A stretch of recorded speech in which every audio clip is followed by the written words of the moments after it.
रामकृष्ण हरी, जय मल्हार, जय OBC. आज जे तुम्ही मीडियावर दिवस झालं बघताय त्या संदर्भामध्ये मला फक्त दोन गोष्टी सांगायच्यात.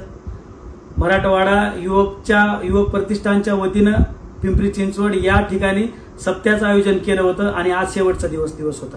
आपल्या समाज बांधवांनी मला आग्रह केला की भाऊ तुम्ही त्या सप्त्याला भेट द्या आणि ते माझ्यासोबत आले पण सगळे.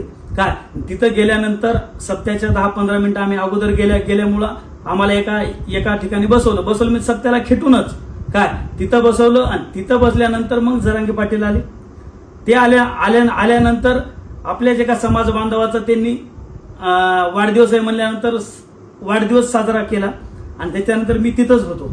मग लगेच आपल्या समाज बांधवांनी म्हणलं तुम्ही नाका हे घाला, दस्ती घाला. आणि मला सांगा त्या ठिकाणी मी नाही तर कोणी जरी असलं असतं तर काय केलं असतं याचं उत्तर मला तुम्ही द्या. मान्य आहे मी तिथं हे थांबायला पाहिजे नव्हतं, हे पाहिजे नव्हतं असं तुमचं म्हणणं असेल, पण मी त्या ठिकाणी आपले समाज बांधव असल्यामुळं गेलो होतो आणि मला त्यांनी 2 दिवसा अगोदर सुद्धा मला कल्पना केली होती की भाऊ तुम्ही या आणि इथं आपण सप्ताह करून आपण मग मुंबईला आपण आंदोलनासाठी जाऊ. पण मला ह्या सगळ्या ह्याच्यावर मला एक सांगायचंय, धार्मिक ठिकाणी जर मी गेलो तर या चुकीचं काय. मला एक उदाहरण द्यावं लागेल. जेव्हा अजितदादा पवार त्यांच्या अंत्यविधीच्या वेळेस तेव्हा सगळेच नेते सोबत होते काय. मग मला सांगा अशा सप्त्याच्या निमित्त सार्वजनिक ठिकाणनिमित्त एखादा माणूस जर आपल्या कुठं जवळ आलं आणि त्याच्यावर तुम्ही जर माझ्यावर संशय घेत असताल तर मला थोडंसं खूप वेगळं वाटायले. मी फक्त माझ्या सर्व ओबीसी समाज बांधवाला एवढंच सांगेल की ह्या पवन करवरला ओळख ओबीसी समाज बांधवांनी, हाके सरांनी आणि तुम्ही सगळ्यांनी दिली होती आणि मी शेवटच्या श्वासापर्यंत ओबीसी समाजाचंच काम करणार आणि प्रामाणिक काम करणार. मला सांगा ह्या एका फोटोमुळं एका ह्याच्यामुळं तुम्ही जर मला हे करत असताल तर मला तुमच्या सगळ्याच्या हातपाय जोडून एक सांगतो की ठीक आहे, मान्य आहे माझ्यानं चुकी झाली, मी तिथं थांबायला पाहिजे नव्हतं, निघून जायला पाहिजे होतं ते दिसल्यावर. पण सिच्युएशनच अशी होती की आपलेच सगळे समाज बांधव होते, तेच मला म्हणले नाही भाऊ थांबा आणि मला असं वाटलं की आता इथून सगळ्या निघून जाणे मी थांबलो, एवढीच माझी चुकी झाली.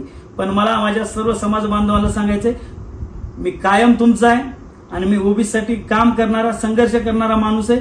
आणि मला सांगा त्या भेटीमधील ह्याच्यामध्ये काही विषय नाही. ती भेट सार्वजनिक ठिकाणी होती. असं नाही गडे की कुठं आम्ही ना काही भेटलो, मुद्दामून भेटायला आलोत. त्या सप्त्याच्या ठिकाणी सार्वजनिक ठिकाणी भेट झाली. ह्याच्यात असा मला समाज बांधवाला सांगायचे की लय मोठा असा विषय नाहीये.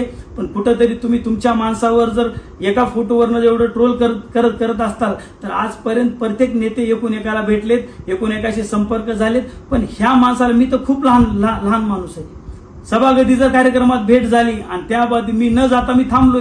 पण एवढं होऊन सुद्धा मला तुम्ही सगळ्यांनी काय आता मला समजा नाही, पण मी एवढंच सांगेल की हे सगळं काही मला अपेक्षित नव्हतं आणि जे काही झालंय ते पण मला काही अपेक्षित नव्हतं.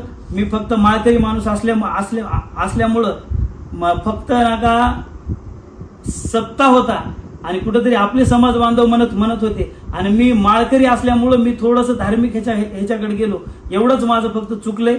पण मला म्हणायचं तुम्ही मला समजून घेताल, कारण की मी कायम नाका तुमचा माणूस आहे. अहो ज्या माणसानं तुमच्यासाठी रक्त सांडून गळ्यामध्ये हात होते तेव्हा सुद्धा मी घरी न बसता तुमच्यासाठी रडत राहिलोय आणि आज नुसतं एक फोटोचा काय मजा गेला. तुम्ही पार काय काय काय काय बोला सगळ्या प्रत्येक गोष्टीला उत्तर द्यायचं म्हणलं, एकाला उत्तर द्यायचं म्हणलं तर मी थोडं पुरणार आहे. मला माहित आहे मी काही करायला गेलं तर एक बाजू माझ्या कायम विरोधात आहे. पण मी माझ्या समाज बांधवांना एवढं कळकळीचं सांगायलो की मी शेवटपर्यंत ओबीसी समाजासाठी काम करणारा माणूस आहे आणि मी ओबीसी समाजासाठी कायमच काम केलंय आणि ह्याच्या पुढे सुद्धा मी काम करणार आहे. फक्त कुठंतरी झाल्या गेलेल्या गोष्टी तुम्ही आपण थोडंसं बाजूला ढकलून तुम्ही विचार केला असता, चला ठीक आहे सार्वजनिक कार्यक्रम होताना, सप्ताह होताना, चला ठीक आहे भेटले असतात, ह्याच्यामध्ये लय असा इश्यू करायची गरज नव्हती. आणि मी माझ्या मराठा समाज बांधवांना सुद्धा सांगतो की चुकीचे मेसेज तुम्ही सुद्धा देऊ नका. अशानं आपल्या समाजामध्ये तेढ निर्माण होण्याचं कारण म्हणजे हेच आहे. एकूण एकाला समोरासमोर भेटले, काही झाले की लगेच त्याचा विषय करणं, शरण आला, हे आला, असे मेसेज करणं खरं तर चुकीचं आहे. तुम्ही आम्ही कायम एक आहेत आणि एक राहावं हीच माझी प्रामाणिक इच्छा आहे. एवढंच मी सांगतो. जय हिंद, जय मल्हार, जय ओबीसी.